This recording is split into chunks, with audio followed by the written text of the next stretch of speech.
गरीब बहू ने बनाया काले टायर से घर का जुगाड़ू सामान। कांति रामपुर के एक छोटे से गांव में अपने परिवार के साथ रहा करती थी। कांति के ससुर और पति की पंचर की दुकान थी। गाड़ियों का पंचर बनाकर उनकी जो कमाई होती उससे ही उनका जीवन कट रहा था। एक शाम, क्या हुआ अम्मा, आप ऐसे छटपटाते हुए यहाँ से वहाँ वहाँ से यहाँ क्यों टहल रही हो? ये कमर का दर्द है ना, ऐसा लगता है किसी दिन जान ले लेगा। हमेशा कमर और पीठ में अचानक से दर्द होने लगता है। कितनी दफा कहा है कि डॉक्टर को दिखा दो, लेकिन आप मानो तब ना। बस थोड़ी देर में ठीक हो जाएगा, तो चिंता मत कर। खाना बना ले और हाँ, रोटी सेकने के बाद तवे पर कपड़ा गरम करके दे देना, मैं थोड़ा सा सेक लूंगी तो आराम हो जाएगा। ठीक है अम्मा, अगर ऐसे ही ठीक हो जाए तो बढ़िया है, वरना कल ही डॉक्टर को दिखा आना। फिर कांति चूल्हे पर रोटी सेकने के बाद कपड़ा गर्म करके कपड़े से सास की कमर की सिकाई करती है। कुछ राहत मिली अम्मा? फिलहाल तो ठीक है, लेकिन कुछ देर में फिर से ये दर्द शुरू हो जाएगा। और ऐसा ही होता है। सिकाई की कुछ देर तक सुमित्रा जी को राहत रहती है और फिर से उनका कमर का दर्द बढ़ जाता है। वहीं शाम में जब दोनों बाप बेटे काम से घर आते हैं, सुनिए जी, कल ही अम्मा को गांव के सरकारी डॉक्टर के पास ले जाकर दिखा आइए। इनके कमर का दर्द दिन ब दिन बढ़ता ही जा रहा है। ठीक है। वही रात भर सुमित्रा जी कमर के दर्द से सो नहीं पाती और अगले दिन जयेश उन्हें डॉक्टर के पास ले जाता है। क्या आप जमीन पर सोती हो? हाँ जी डॉक्टर साहब, और कहाँ ही सोएंगे, घर में बेड नहीं है ना। जयेश, जमीन पर सोने के कारण माताजी को जमीन की सिट लगती है, यही उनके दर्द का कारण है। हो सके तो आप इनके गर्म बेल्ट लाकर दीजिएगा, इससे राहत मिलेगी। और हाँ, जितनी जल्दी हो सके बेड खरीद लो, एक माताजी के लिए, वरना इनके कमर का दर्द बढ़ता ही जाएगा। क्या पता परेशानी और गंभीर बीमारी बन जाए। ये सुनकर जयेश और सुमित्रा दोनों चिंता में आ जाते हैं। जयेश साइकिल पर बिठाकर अपनी माँ को घर ले आता है। डॉक्टर ने कहा है कि माँ को जमीन की सिट लगती है, जिसकी वजह से उनके कमर और पीठ में दर्द रहता है। अगर हमने उनके लिए गर्म बेल्ट और बेड नहीं लाया तो ये गंभीर बीमारी भी बन सकता है। ये तो बड़ी समस्या है। केवल गर्म बेल्ट लाने में ही 2 से 3 हजार रुपए लगेंगे और बेड बनवाने में तो 20 से 30 हजार का खर्चा, और इतनी तो हमारे महीने और साल भर की बचत नहीं है। समझ ही नहीं आ रहा कि क्या करूं। ऐसे रोजाना कांति अपनी सास को दर्द से कराते देखती है और उससे अपनी सास का कमर दर्द देखा नहीं जाता। वो सास की खूब सेवा में लगी रहती है ताकि उनकी तकलीफ कम रहे। एक दिन पूरी रात सुमित्रा जी दर्द के कारण सो नहीं पाती और ये देख कांति बहुत परेशान होती है।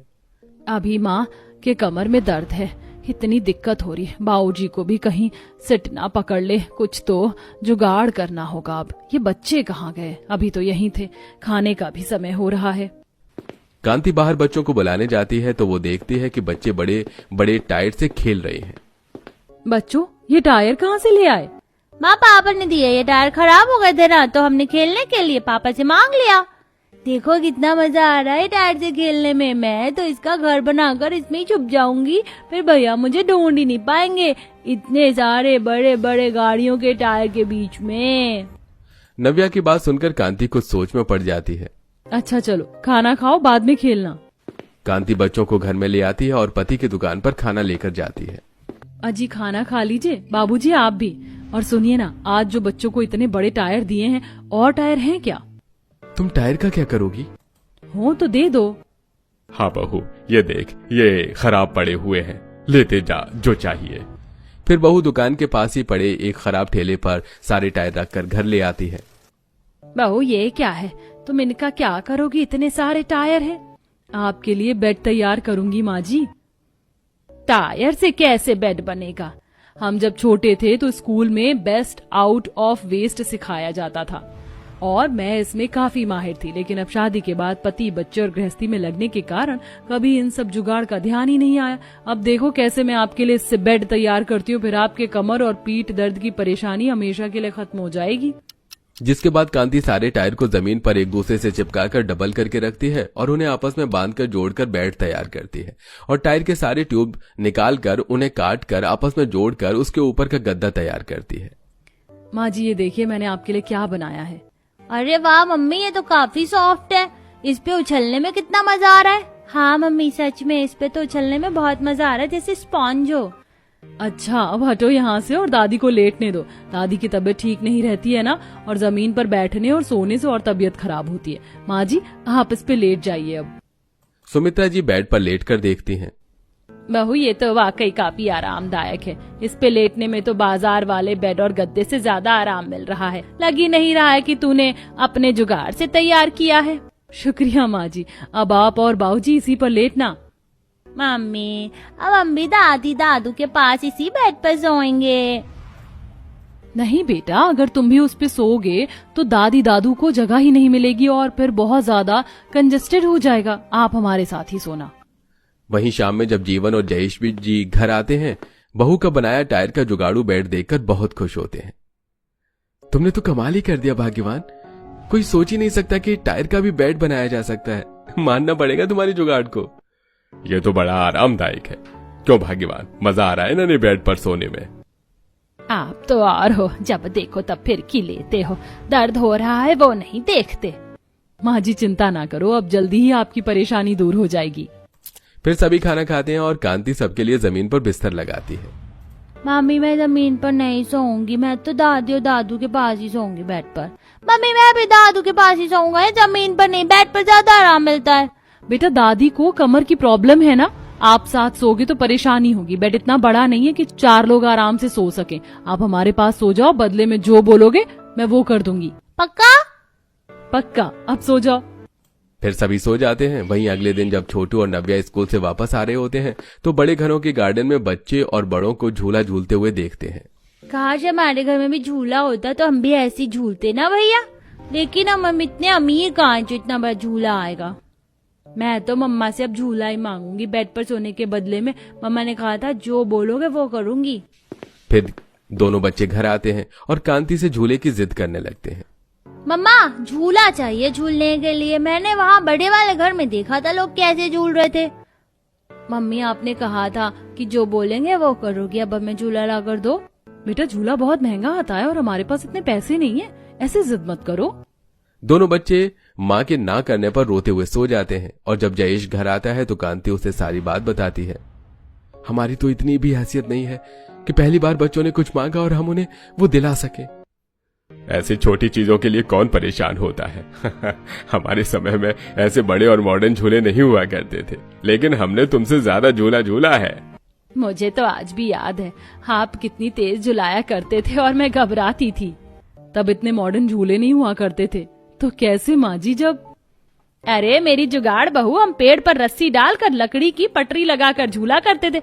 हाँ, आज के समय में तो कोई ऐसे झूलेगा ही नहीं क्योंकि पटरी टूटती है। तभी कांति को आइडिया आता है। माँ जी आपने बहुत बढ़िया आइडिया दिया। मैं टायर से झूला बना सकती हूँ और लकड़ी की पटरी टूटने का डर भी तो रहता है। टायर का झूला ज्यादा मजबूत होगा और वो मोटी और बड़ी वाली रस्सी भी है घर में। जब से कुआं सूख गया है उसका कोई इस्तेमाल ही नहीं है। जिसके बाद कांति और जयेश रस्सी लेकर घर के सामने के नीम के पेड़ पर झूला डालते हैं और कांति रस्सी के दोनों सिरों से टायर बांध देती है। लो हो गया टायर झूला तैयार। जयेश जी आप इस पे बैठकर देखो, मजबूत तो है। मैं तो नहीं बैठूंगी, डर लगता है गिर गई तो। मतलब मुझे गिराने का प्लान है? हाँ। फिर जयेश झूले पर बैठता है जो कि बहुत ज्यादा मजबूत होता है। जिसके बाद दोनों पति पत्नी बच्चों को बाहर ले आते हैं और काव्या और छोटू टायर से बना झूला देखकर बहुत खुश होते हैं। माँ ये झूला तो झूले से भी ज्यादा अच्छा है। भैया और तेज झूलाओ, इस पे तो बहुत मजा आ रहा है। हाँ तू झूल ले फिर मैं झूलूंगा। दोनों बच्चे झूला पकड़कर बहुत खुश थे और आपस में बात करते हुए झूला झूलने लगते हैं। तभी छोटू का दोस्त मोनू वहां आता है। तेरा झूला तो बहुत बढ़िया है छोटू, कहाँ से लाया? लाया नहीं, मेरी मम्मी ने बनाया है। मेरी मम्मी तो बहुत जुगाड़ है। दादी का बैक पेन होता था ना तो मम्मी ने टायर से ही दादी के लिए बेड बनाया और हमारे खेलने के लिए झूला। मैं अभी खेलूं साथ? ठीक है। फिर तीनों बच्चे साथ में खेलने लगते हैं। वहीं शाम में मम्मी को छोटू की मम्मी ने ना टायर से झूला बनाया। छोटू बता रहा था कि बेड भी बनाया है। उसकी मम्मा तो बड़ी होशियार और टैलेंटेड है। तो तेरी मम्मा क्या कम है मोनू? मैं भी तो टैलेंटेड हूँ। तूने अभी अपनी मम्मी का टैलेंट देखा कहाँ है? वहीं अगले दिन कांति की पड़ोसन सुजाता उसके घर आती है। आओ बहन अंदर आओ, बताओ कैसे आना हुआ? बस मोनू बता रहा था तुम्हारे जुगाड़ू झूले के बारे में, तो सोचा तुमसे मिलाती हूँ। बहुत दिन हो गए मिले हुए भी। बैठो, कुछ चाय पानी लेकर आती हूँ। वो सब तो ठीक है, लेकिन बैठू कहाँ? ये जमीन में? माफ करना कांति, लेकिन मैं जमीन से जुड़ी भले ही हूँ, लेकिन जमीन में बैठने की आदत नहीं। और देखो ना तुम्हारा घर भी कितना बिखरा हुआ है। सुजाता की बात कांति को कांटे की तरह चुभ जाती है। न चाहते हुए भी उसे ऐसा लगता है कि कांति ने उसे काफी नीचा महसूस कराया है और अब पति के आते ही सुजाता रोते हुए फूट पड़ती है। आज 15 साल हो गए हमारी शादी को। 15 सालों से आपने एक कुर्सी भी नहीं खरीदी होगी। आज 15 साल बाद तुम कुर्सी के लिए लड़ रही हो? आज तक तो कभी नहीं कहा। कहने की जरूरत भी तो नहीं पड़ी। वो पड़ोसन सुजाता आई थी, आज नीचा दिखाकर गई है। जमीन पर बैठने की आदत नहीं है। भले ही जमीन से जुड़ी हूँ, ऊपर से घर की बदनामी की सो अलग। तुम्हारे घर में कितना कबाड़ा फैला रहता है। अब बताओ कहाँ रखूं ये कपड़े और घर का सारा सामान? एक अलमारी भी तो नहीं है घर में। वैसे तो बड़ी मिसेस DIY बनी घूमती हो। अब करो जुगाड़, वरना ऐसे ही रहो। तुम्हें तो पता है कि मेरी आमदनी कितनी कम है। दिन का 150 रुपए मुश्किल से कमा लूं, यही बहुत है। बस पंचर से कहाँ अलमारी और कुर्सी आएंगी, बताओ। ठीक है, वो पंचर वाले टायर ही लाकर दे देना, देख लूंगी जो करना है। जयेश कांति पर हंसने लगता है कि गुस्से होकर भी उसके दिमाग में कोई जुगाड़ चल रहा होता है। अगले दिन जयेश 5-6 खराब टायर घर पर पहुंचा देता है। लो, अब गुस्सा थूक दो और ले आया टायर। कांति टायर देखकर थोड़ी खुश हो जाती है। जल्दी जल्दी घर का सारा काम निपटाकर टायर के तोड़ जोड़ में लग जाती है। कांति लोहे की रॉड को थोड़ा गर्म करके टायर के चारों तरफ रोड़ने लगा देती है, जिससे एक बढ़िया सी टेबल बनकर तैयार हो जाती है। अरे वाह बहू, ये तो बढ़िया टेबल बनकर तैयार हो गई। अब इस पे किसी को भी खाना पानी दे सकते हो, चिंता ही नहीं। लेकिन बहू कुर्सी? बस माँ जी वही बना रही हूँ अब। फिर कांति टायर को आधा काट कर दूसरे टायर के ऊपर खड़ा करके लगाती है और उसके नीचे लोहे की रॉड लगाती है और बढ़िया से 4 कुर्सी बनाकर टेबल के चारों तरफ सजा देती है। मामा ये तो बहुत बढ़िया टेबल कुर्सी बनकर तैयार हुआ है। वाकई इस पे तो बैठकर मैं टेबल पर बुक रखकर पढ़ाई भी कर सकता हूँ और खाना भी कर सकता हूँ। खाना और पढ़ाई हो गई, अब बाहर जाकर झूलाओ तुम दोनों, तब तक मैं रात के खाने की तैयारी कर लेती हूँ। फिर कांति रात का खाना बनाने लगती है और जब जयेश और जीवन जी घर आते हैं तो एक बार फिर बहू के जुगाड़ से इम्प्रेस हो जाते हैं। बहू, ये टेबल कुर्सी तो बाजार की टेबल कुर्सी से भी बढ़िया है और मजबूत भी। बाबूजी पानी पीजिए, मैं खाना लगाती हूँ। उस दिन सभी टेबल कुर्सी पर बैठकर मजे से खाना खाते हैं। वहीं अगले दिन, अजी अगर दुकान पर और टायर आएंगे तो लेते आइएगा। ठीक है। वहीं कुछ दिनों बाद, बहू ये क्या सारा दिन ये घर में कपड़े बिस्तर सब ऐसे ही फैले रहते हैं। माँ जी मैं भी इस चीज से बहुत परेशान हो गई हूँ, लेकिन क्या ही करूँ। अब छोटू के पापा को कहा है कि टायर रहेंगे तो लेते आइएगा, उसी से कुछ जुगाड़ लगाकर बढ़िया सा बना दूंगी, तभी सब कुछ समिट जाएगा। वहीं कुछ दिनों बाद जब फिर से जयेश की दुकान पर कुछ टायर इकट्ठा हो जाते हैं तो वो उसे घर लाकर दे देता है और कांति टायरों को काटकर उसे हल्का पिघलाकर जोड़ जोड़कर उससे बढ़िया सी अलमारी तैयार करती है और अंदर टायर से भी कंपार्टमेंट भी बनाती है ताकि कपड़े और बिस्तर अच्छे से रख सके। बढ़िया, ये अलमारी तो बनकर तैयार हो गई बिना किसी इन्वेस्टमेंट के। अब जल्दी से सारे कपड़े और बिस्तर समेट कर इसमें रख देती हूँ और घर भी व्यवस्थित लगेगा। फिर कांति जल्दी जल्दी सारे कपड़े और बिस्तर अलमारी में सजा देती है। बहू ये अलमारी में सारे कपड़े और बिस्तर रखने के बाद तो हमारे घर में ढेर सारी जगह हो गई है, ऐसा लग ही नहीं रहा कि ये हमारा घर है। वहीं शाम में जब जयेश घर आता है, बाबूजी हम किसी और घर में तो नहीं आ गए? अरे नहीं बुद्धू, ये तो हमारा ही घर है।